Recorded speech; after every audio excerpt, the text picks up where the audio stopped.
All right, hello, my name is Brinley, and I love Percy Jackson. Okay, let me admit that.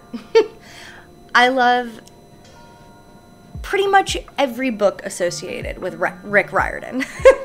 I started reading the books, I think, when I was in 4th grade. I was probably 9 or so. Now I'm 24.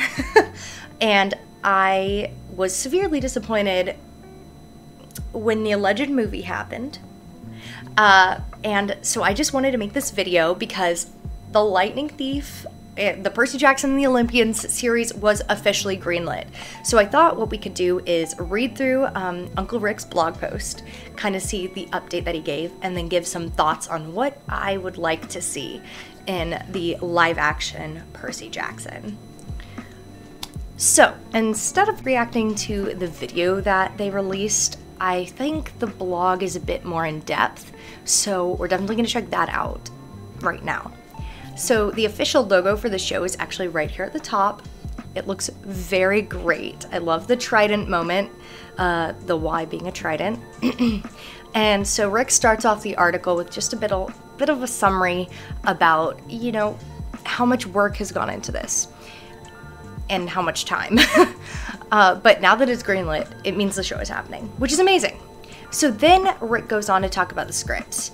And I think the best part about all of this is that he assures us, I can tell you with 100% confidence that this season follows the Lightning Thief faithfully.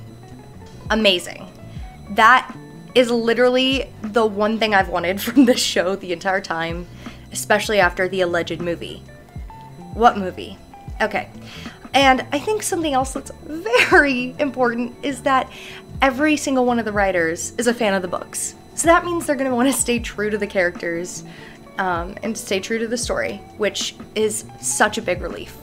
He also talks about how they're still looking for Annabeth, Percy, and Grover. I imagine that they are also casting other characters we see in The Lightning Thief along with this, because he says later in the article they plan to start filming this summer, I think it being summer of 2022. But it looks like they're still looking for them. And he even says, if you've seen any announcements of who it will be, that's fake because they haven't casted them yet. Another thing is, he directly called me out because I'm so excited for Leo and Piper. And he calls out that we don't even know if Heroes of Olympus is happening yet, which hopefully if this goes well, it will be happening. Then he goes on to talk about production. So they're going to be, like I said earlier, they're going to be filming in Vancouver this summer. So that's summer of 2022. So that means there's going to be a lot happening. I'm really excited about some stuff he says like visual effects teams, costume designers, composers. It's going to be great. It seems like they're really getting Rick's input on stuff. He even says had a glorious conversation yesterday about what Chiron's sweater vest should look like, which is a good sign because, as we know from the experience with the alleged movie, Rick tried to help them with those emails that he has since released on his blog. I can put the link down below if you're interested.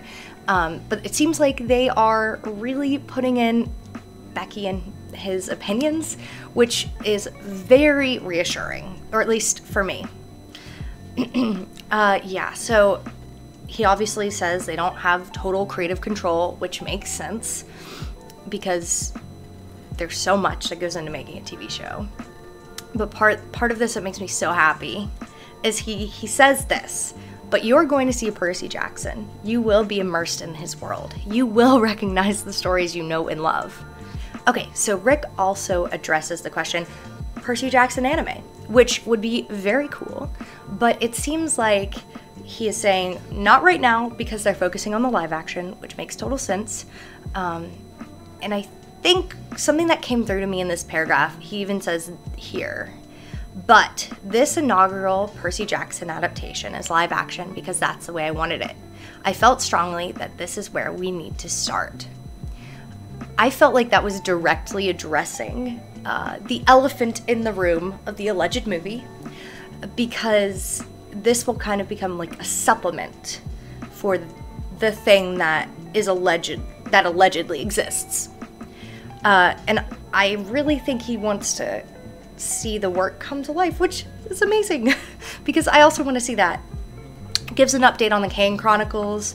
Netflix, I think that must mean that we'll never be able to see a crossover because, you know, Disney Plus has the Percy Jackson live action, and then Netflix has the Kane Chronicles. And then I got really excited when I saw this Daughter of the Deep screenplay. So that means Daughter of the Deep movie. It's going to be amazing. I am so excited.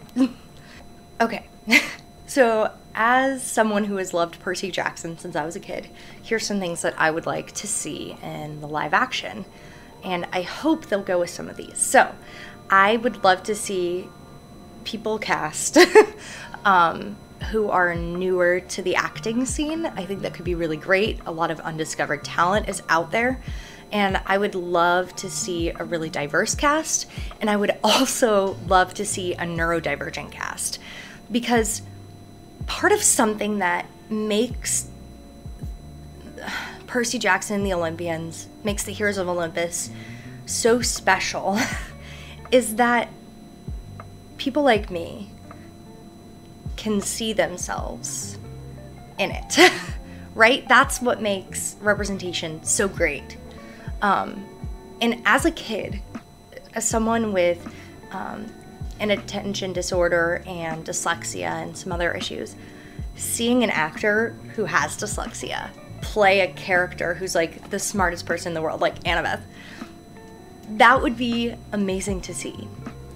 So I really hope they cast neurodivergent folks in the cast. Another thing I would personally love to see, and I'm sure that I will see because of Rick's reassurance that they're sticking to the book, is the humor. Percy Jackson, I mean, it's not a comedy, but it's so funny. Percy just has such a unique voice, a funny voice, and it makes it a joy to follow along with his story. Another thing I would like to see, and leaving the alleged movie out of this, because this did not happen in the alleged movie, leaving the alleged movie out of this, I would like to see the Tunnel of Love scene. One of my favorite scenes in The Lightning Thief, hands down. I'm hoping we get a little hint at the D'Angelo siblings when they're in the Lotus Casino. Obviously, since Nico and Bianca don't appear till the Titan's Curse, which would be season 3, because they're doing a book a season, they probably won't have them cast yet. But it would be cool if we got like a little hint that they were there, kind of like they did in the Lightning Thief musical.